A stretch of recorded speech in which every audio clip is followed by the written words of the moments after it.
15 नवंबर को हुआ और तीनों का तीनों मीटिंग में एक तरह से बोला जाता है स्टैंडिंग कमेटी एक मिनी पार्लियामेंट है और वहाँ से हम लोग को 100% अप्रूवल मिलने के बावजूद भी हम लोग को अभी तक दर दर की ठोकरें खा रहे हैं। सिर्फ कहने के लिए है, दे तो कुछ नहीं रहे। हम लोग को यहाँ 4 साल से वेटिंग में रहने के बावजूद भी हम लोग को स्टैंडिंग कमेटी पारित कर देने के बाद भी वो पूरे नहीं कर पा रहे हैं। बिहार में बेरोजगार युवाओं की संख्या लगातार बढ़ते हुए नजर आ रही है। बेरोजगार अभ्यर्थी प्रदर्शन करते हैं लेकिन बहाली नहीं होती है। बता दें आपको कि एलपी टेक्नीशियन के अभ्यर्थी जो हैं काफ़ी परेशान हैं, बहाली को लेकर मांग कर रहे हैं, तो वहीं नियुक्ति पत्र की मांग कर रहे हैं। मेरी मौजूदगी अभी बीजेपी कार्यालय के बाहर जहां पर एलपी टेक्नीशियन के तमाम अभ्यर्थी पहुंच गए हैं, तो वहीं बहाली की मांग कर रहे हैं। बीजेपी के नेताओं से मुलाकात करने पहुंचे हैं। क्या कुछ मामला है, क्या कुछ मसला है, जुड़ेंगे, बात करेंगे। तो आइए बात करते हैं। क्या नाम है आपका? जी, मेरा नाम मनीष कुमार हुआ। मनीष जी कहाँ से हैं? हम पटना से हैं। एलपी टेक्नीशियन के अभ्यर्थी। एलपी टेक्नीशियन का अभ्यर्थी हैं। चलिए, हम लोगों का 2018 में वैकेंसी आई थी एलपी टेक्नीशियन की और उसके बाद हम लोग के साथ में दोनों का CBT 1 हुआ, CBT 2 हुआ, लगभग 2 से 3-4 पेपर हम लोग क्वालिफाई किए और उसके बाद मेडिकल हुआ, डॉक्यूमेंट वेरिफिकेशन हुआ, सारा चीज़ हम लोग को क्लियर है। उसके बावजूद भी हम लोग को 4 सालों से स्टैंड बाय में रखा गया था और उसके बाद हम लोग को एलपी का जो है 100% वेटिंग क्लियर कर दिया गया। उसमें एक भी अभ्यर्थी अभी जो है वो स्टैंड बाय में नहीं है और साथ में हम लोगों ने एग्ज़ाम दिया, सब कुछ डॉक्यूमेंट वेरिफिकेशन मेडिकल साथ में हुआ। इसके बावजूद जो है एलपी को 100% क्लियर कर दिया जाता है और सेम हम लोग को टेक्नीशियन को सारे को स्टैंड बाय में रखा गया। उसके बाद रेलवे स्टैंडिंग कमेटी की मीटिंग हुई 28 जून को। उसके बाद आप देख सकते हैं यहाँ पे कि रेलवे स्टैंडिंग मीटिंग में साफ जो है जो सदस्य थे, मीटिंग मेंबर सदस्य थे, आप देख सकते हैं जसकौर मीना जी ने बोला कि 100% वेटिंग क्लियर करने का मुद्दा प्रमुखता से उठाया गया, जिस पर सभी सदस्यों ने एकजुटता दिखाई और ये स्टैंडिंग कमेटी ने 100% क्लियर करने के लिए रिकमेंड कर चुकी है।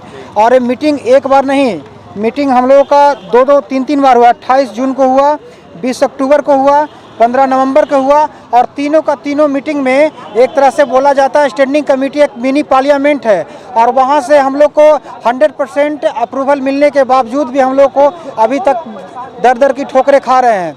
और इस बार जो है शीतकालीन सत्र में हमारे माननीय रेल मंत्री जी ने कहा कि 70% लोगों का हम लोगों ने स्टैंड बाय क्लियर कर दी है और अभी 30% लोगों का क्या कसूर जो हम लोगों के साथ इस तरह से भेदभाव किया जा रहा है। इसमें सबसे ज़्यादा मनमानी जोनल भी करते हैं, वहाँ से हम लोग के लिए लेटर निकलता है। क्या कहा जा रहा है आप लोग? अब कहा जा रहा है कि आप लोग वेट कीजिए। हम लोग 4 साल से वेट कर रहे हैं, कब तक वेट करें? एक तो 5 साल में 6 साल 8 साल बाद वैकेंसी आती है और उसके बावजूद हम लोग दिल्ली से लेकर बिहार, कभी दिल्ली से बिहार, हर एक नेता के पास जाते हैं, आश्वासन के सिवा हम लोग कुछ नहीं मिल रहा है। एक तरह से मिनी पार्लियामेंट स्टैंडिंग कमेटी को कहा जाता है और स्टैंडिंग कमेटी का हमारा नहीं है, लेटर है, सामने सब कुछ है, प्रमाण है। जसकौर जी जो है राजस्थान से आती हैं, ये जो है राधा मोहन सिंह चेयरमैन है, ये सारे ने रिकमेंड किया कि सबको वेटिंग क्लियर करो। केंद्र सरकार लगातार कह रही है कि युवाओं को रोजगार दिया जा रहा है, 4 साल से आप लोग परेशान चल रहे हैं, क्या कहिएगा? सर, सिर्फ कहने के लिए है, दे तो कुछ नहीं रहे। हम लोग को यहाँ 4 साल से वेटिंग में रहने के बावजूद भी हम लोग को स्टैंडिंग कमेटी पारित कर देने के बाद भी वो पूरे नहीं कर पा रहे हैं, तो मैं इससे सहमत नहीं हूँ।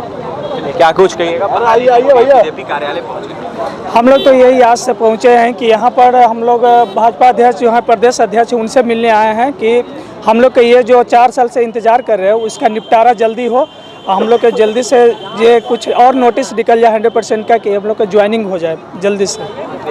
एलपी टेक्नीशियन के अभ्यर्थी थे, अभ्यर्थियों का यह साफ कहना है कि हम लोगों की ज्वाइनिंग जल्द से जल्द करवा दी जाए। करीब 4 साल से परेशान चल रहे हैं। 2018 की वैकेंसी थी, अभ्यर्थियों की बहाली नहीं हो रही है, 80% अभ्यर्थियों की बहाली हो गई है। तो वहीं बीजेपी के नेताओं की तरफ से लगातार ट्वीट किया जा रहा है, कहा जा रहा है कि आप लोगों की बहाली जो है जल्द से जल्द हो जाएगी, लेकिन आखिर कब होगी ये लगातार बड़ा सवाल उठ रहा है। तो वहीं तमाम एलपी टेक्नीशियन के अभ्यर्थी जो है बीजेपी कार्यालय पहुंचे हैं। बीजेपी के बिहार प्रदेश अध्यक्ष संजय जायसवाल से मुलाकात करने पहुंचे हैं। देखने वाली बात यह होगी कि क्या कुछ करती है केंद्र सरकार इन अभ्यर्थियों के लिए। एलपी टेक्नीशियन के तमाम अभ्यर्थी थे, अभ्यर्थियों का क्या कुछ कर रहा था आपने सुना है। मेरी मौजूदगी अभी बीजेपी बिहार प्रदेश कार्यालय के बाहर थी और भी तमाम खबरों के लिए NBC 24 के साथ बने रहे। पटना से सहयोगी पंकज के साथ अभिषेक की रिपोर्ट।